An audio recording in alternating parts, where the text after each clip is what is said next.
286 ദിവസത്തെ ബഹിരാകാശവാസത്തിനു ശേഷം മടങ്ങിയെത്തിയ ഇന്ത്യൻ വംശജയായ ബഹിരാകാശ പര്യവേഷക സുനിത വില്യംസിനോട് ആകാശത്തു നിന്ന് ഇന്ത്യയെ കാണാൻ എങ്ങനെയുണ്ട് എന്ന ചോദ്യത്തിന് വിസ്മയകരം, മറ്റൊരു വിധത്തിൽ വിശേഷിപ്പിക്കാനാകില്ല എന്ന ഉത്തരമായിരുന്നു മറുപടി. നാസയുടെ വാർത്താ സമ്മേളനത്തിലാണ് സുനിത വില്യംസ് തന്റെ അനുഭവങ്ങൾ പങ്കുവച്ചത്. അന്താരാഷ്ട്ര ബഹിരാകാശ നിലയത്തിലിരുന്ന് ഓരോ തവണ ഹിമാലയത്തിന് മുകളിലൂടെ കടന്നു പോകുമ്പോഴും ബുച്ച ചിത്രങ്ങൾ പകർത്തുമായിരുന്നു. അവയെല്ലാം തന്നെ അതിമനോഹരങ്ങളായിരുന്നു എന്നും സുനിത വില്യംസ് പറഞ്ഞു. തന്റെ ഇന്ത്യൻ വേരുകളെ കുറിച്ച് പലപ്പോഴും പരാമർശിക്കുന്ന സുനിത വില്യംസിന് ഭൂമിക്ക് മുകളിലിരുന്ന് ഇന്ത്യയുടെ പ്രകൃതി ദൃശ്യ ഭംഗി ആസ്വദിക്കാനായത് അത്യധികം ആശ്ചര്യപ്പെടുത്തുന്നതായാണ് പ്രതികരണത്തിൽ നിന്നും വ്യക്തമാക്കുന്നത്.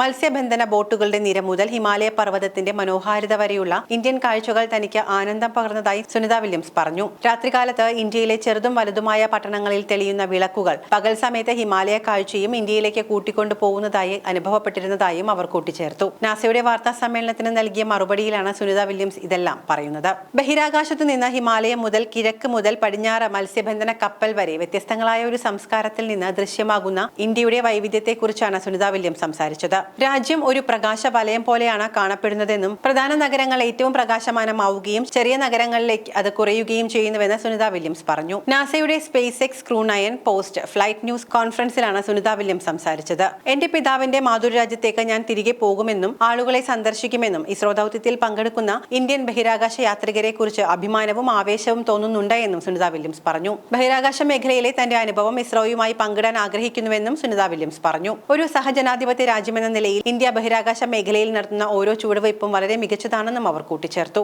ബോയിങ്ങിന്റെ ബഹിരാകാശ പേടകം സ്റ്റാർ ലൈനറിനുണ്ടായ സാങ്കേതിക തകരാർ മൂലം 9 മാസത്തോളം ബഹിരാകാശ നിലയത്തിൽ തങ്ങിയ ഇരുവരും ഇലോൺ മസ്കിന്റെ സ്പേസ് എക്സ് ഡ്രാഗൺ പേടകത്തിലാണ് മാർച്ച് 18-ന് തിരികെ എത്തിയത്. അന്താരാഷ്ട്ര ബഹിരാകാശ നിലയത്തിൽ നിന്ന് തിരികെ എത്തിച്ചതിന് US പ്രസിഡന്റ് ഡൊണാൾഡ് ട്രംപിനും സ്പേസ് എക്സ് മേധാവി എലോൺ മസ്കിനും സുനിത വില്യംസും ബിച്ച് വിൽമോറും നന്ദി അറിയിച്ചു.